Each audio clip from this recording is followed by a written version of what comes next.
Sejam bem-vindos ao nosso novo curso sobre a reunião mediúnica espírita, ou como Allan Kardec a designou, reunião espírita. O termo reunião mediúnica, ele foi criado aqui no Brasil depois que o espiritismo veio para cá.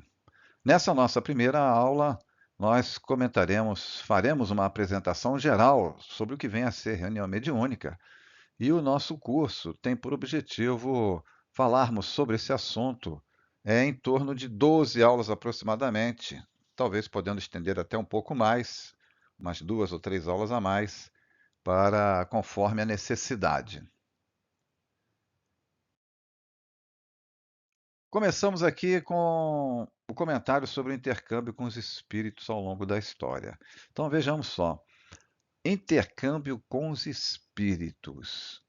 É um fenômeno que ocorre, como está nos livros que estudam a história desse fenômeno, esse fenômeno ocorreu ao longo de toda a história humana. E por que será? Apoio-me aqui nesta frase do grande filósofo espírita, pesquisador, palestrante Herculano Pires, em que o homem é um ser mediúnico. A palavra médium foi criada por Allan Kardec, e que significa que é aquele que sofre a influência, que percebe a influência dos espíritos. É bom diferenciar aqui que essa palavra tem alguns conceitos distintos, porque, como nos veio chamar a atenção o espírito André Luiz, todos somos médiums. Mas no conhecimento vulgar, no conceito vulgar, médium é a pessoa capaz de produzir o fenômeno. Vamos lá, todos nós conseguimos perceber a influência do mundo espiritual. Pessoas veem vultos ou veem vozes de vez em quando, né? Ficam arrepiadas, sentem calafrios e etc. Mas o conceito comum da palavra médium está associado àquela pessoa que regularmente ela intermedia o intercâmbio dos espíritos com o mundo físico. Os espíritos falam por ela, escrevem por ela e também por ela podem produzir fenômenos físicos, materializações, curas, etc. E então ficam essas colocações iniciais aqui sobre o médium, mas elas estão apoiadas nessa outra colocação. Slide conhecido nosso, né, já do outro curso. E aqui nos convém, sim, relembrarmos essas observações. No mundo ocidental, existe aquela visão que o homem é um corpo que tem um espírito.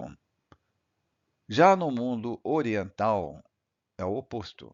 O homem é um espírito que possui um corpo. Essas duas visões, essas trocas de palavras, frases como danças de alguns termos, elas provam uma visão bastante diferenciada do que vem a ser o homem. Então, apoiando esta outra frase do grande teólogo católico Pierre Teilhard de Chardin, em que diz que não somos seres humanos passando por uma experiência espiritual. Somos seres espirituais passando por uma experiência humana. Então, nós somos espíritos encarnados no mundo material.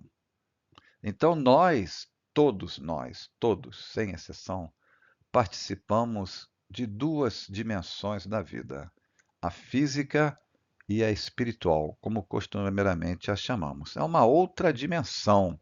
Com as descobertas da física, nós já a entendemos como um outro tipo de dimensão, onde existe vida em outras formas que não estão acessíveis aos nossos olhos, aos nossos sentidos comuns, exceto para aqueles que são médiuns, como nos referimos anteriormente. Então, nós participamos de duas realidades, de duas dimensões. Então, por causa disso, não somos seres humanos passando por uma experiência espiritual, mas sim seres espirituais passando por uma experiência humana. Daí, ao longo da história humana, ocorreu esse intercâmbio com a outra dimensão. Sempre existiram médiuns. E, além disso, devido à nossa natureza espiritual, participamos dessa dimensão física para um progresso, para o crescimento, para o desenvolvimento. Nós sabemos que estamos aqui, lá no nosso inconsciente, de passagem. Mas ao longo do tempo, da história, esse intercâmbio teve lugares sagrados para ocorrer. Os templos religiosos, em diferentes lugares do mundo, em diferentes civilizações, em diferentes povos, como nos comprova a história. Então, nesses lugares é onde ocorriam as reuniões mediúnicas da época, fazendo uma comparação muito superficial.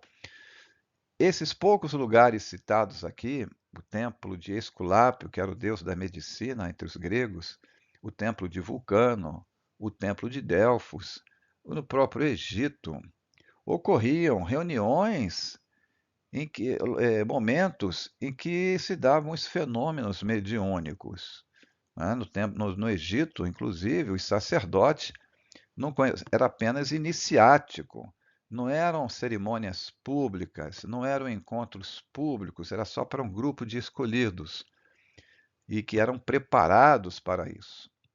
No Templo de Delfos, aí no centro do slide, e nos demais, milhares de pessoas buscavam esses locais todos os anos para obter orientações espirituais, com outros nomes. A Bíblia, aí mostrada também, é um livro repleto de fenômenos de intercâmbio com o mundo espiritual. Sem fazer aqui um histórico, né, que já livros específicos, estudos específicos sobre isso, estamos fazendo essa rápida apresentação para chegarmos à ideia da reunião mediúnica. Naqueles locais, então, nos templos, ocorriam os fenômenos mediúnicos aos quais me referi, em que eu vou designar aqui, para, como fins didáticos, intercâmbio espiritual com preparação. Ocorriam os rituais, aí temos uma pitonisa, uma médium, em cada povo teve um nome. Aqui no caso, no mundo grego, eram mulheres, né, que, devido à pureza, era assim considerado, não podiam casar-se, não poderiam ter relações sexuais e dedicar-se apenas aos seus oráculos. O oráculo, como está aí a colocação, é uma resposta dada por uma divindade quando alguém a consultava. Então as pessoas acorriam em grande número durante todo o ano a aqueles locais sagrados e muitos outros para ter uma consulta, usando uma palavra atual, com uma pitonisa, uma médium. E ela, em transe mediúnico, termo atual, ela dava as respostas àqueles que a procuravam. Para isso, ela tinha a sua preparação, né, que cada local tinha os seus rituais para isso. Então aqui fica a ideia que eu quero deixar, é que esse intercâmbio ele era previsto. Havia uma preparação.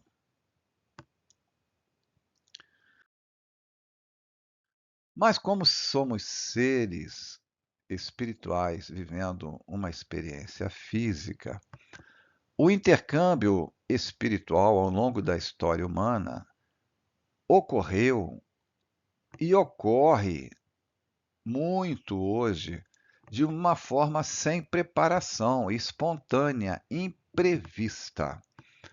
Nós temos aí alguns exemplos nessas imagens, né? Os possessos. Possessos eram pessoas e ainda são ocorre muito disso, os espíritos tomarem conta do corpo de uma pessoa, né, temporariamente. E aí temos a ideia de Jesus curando os chamados endemoniados, né, libertando-os dos espíritos. Temos também o exemplo das aparições que as pessoas veem, ou assombrações, como também chamam, que são imprevistas, não houve a preparação.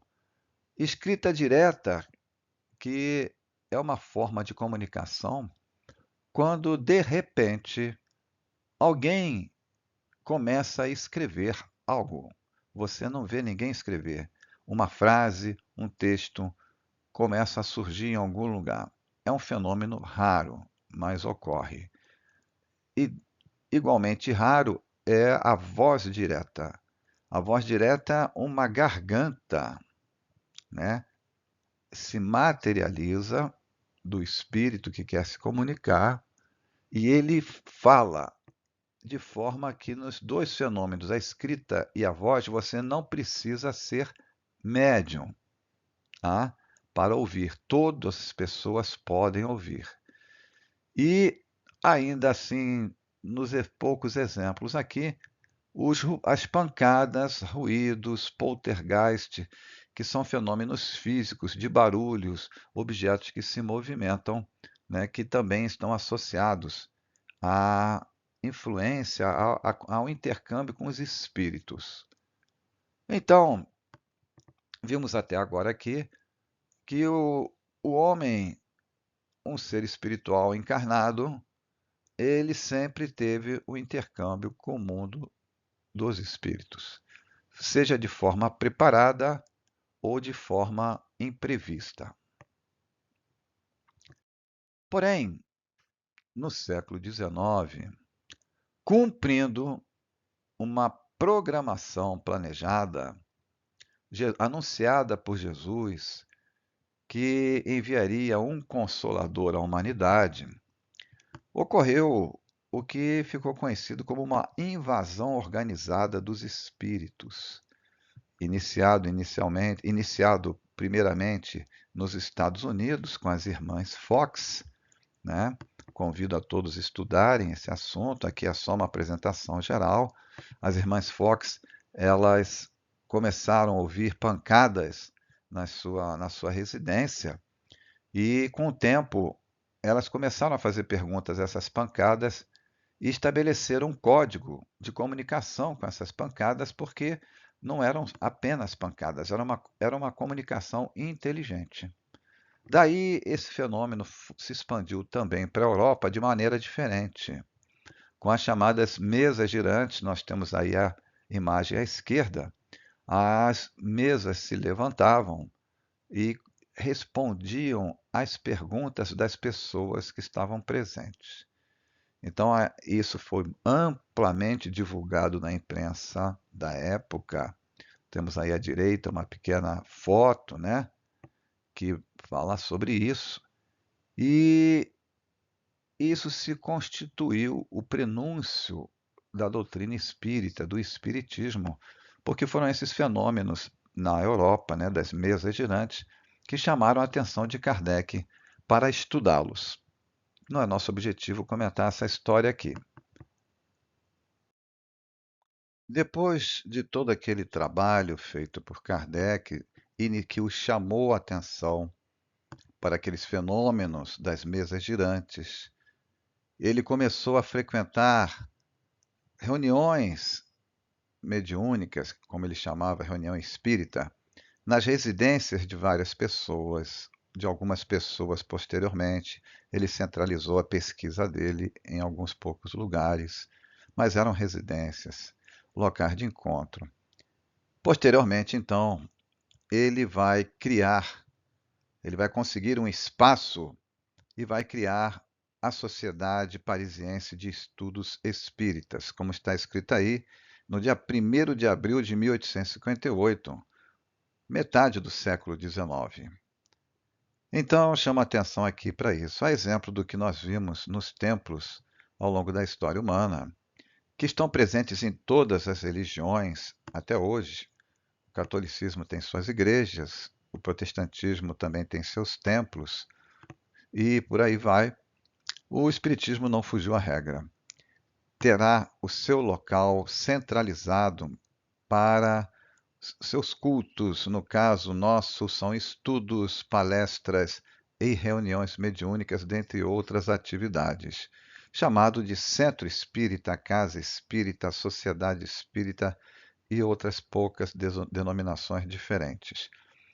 Mas o que nos chama a atenção aqui, e eu quero chamar a atenção também para isso, é que houve a necessidade de, tal como ocorria nos templos religiosos, a que eu me referi nos slides anteriores, a necessidade de ter um local específico para o intercâmbio com o mundo espiritual de forma organizada, planejada. Não dava para fazer mais em residências. Então, aqui, Kardec conclui as suas pesquisas que deram origem à codificação espírita daqueles grandes 5 livros que nós conhecemos: o Evangelho segundo o Espiritismo, o Livro dos Espíritos, o Livro dos Médiuns, a Gênese, o Céu e o Inferno. Além de criar aí a Revista Espírita e dar prosseguimento às suas pesquisas. Todo esse trabalho experimental científico levou Kardec a criar o primeiro guia para nortear, conduzir as pessoas a fazer esse intercâmbio com o mundo espiritual de uma maneira segura, eficiente e para fins sérios. É o livro dos médiuns. Vejam que aqui, aumentando a sua contracapa, está escrito Guia dos Médiuns e dos Evocadores. Evocadores porque no tempo de Kardec era o intercâmbio destinava-se principalmente à pesquisa, né, e ao estudo. E os espíritos eram evocados. Chamava-se, pegava-se um espírito, alguém que tinha morrido, e essa pessoa comparecia. Isso foi para aquela época. A evocação não é mais aconselhada, ela não faz parte das reuniões mediúnicas, como nós veremos ao longo das aulas. Há quem a faça, mas corre perigos. Nós explicaremos ao longo das aulas. Então, nos diz aí o livro dos médiuns. Ensino especial dos espíritos sobre a teoria de todos os gêneros de manifestações, os meios de comunicação com o mundo invisível, o desenvolvimento da mediunidade, como educar e desenvolvê-la, as dificuldades e os tropeços que se podem encontrar na prática do espiritismo, constituindo o Livro dos Médiuns o segmento de O Livro dos Espíritos. Então, esse é o primeiro guia. Nós temos várias religiões espiritualistas e que também mantêm o intercâmbio com o mundo espiritual. Porém, nenhuma delas, podem pesquisar, tem um guia tão completo como esse. E isso nos faz lembrar um questionamento que fazem a Chico Xavier: se o Espiritismo não será a religião do futuro? No que ele responde, não a religião do futuro, mas o futuro das religiões. Como assim? As religiões vão ter que incorporar esses ensinos, principalmente do Livro dos Médiuns, sobre o método correto de fazer esse intercâmbio com o mundo espiritual, que desemboca na prática da nossa reunião mediúnica.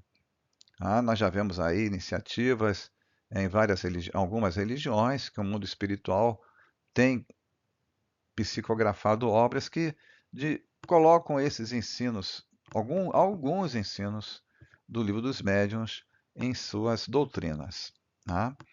Tem rituais em outras religiões, mas o intercâmbio com o mundo espiritual não tem outro livro.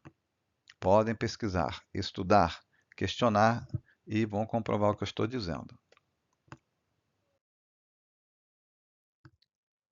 No século XX, mas ainda lá na época de Kardec, Leon Denis vai dar continuidade às reflexões e pesquisas de Kardec.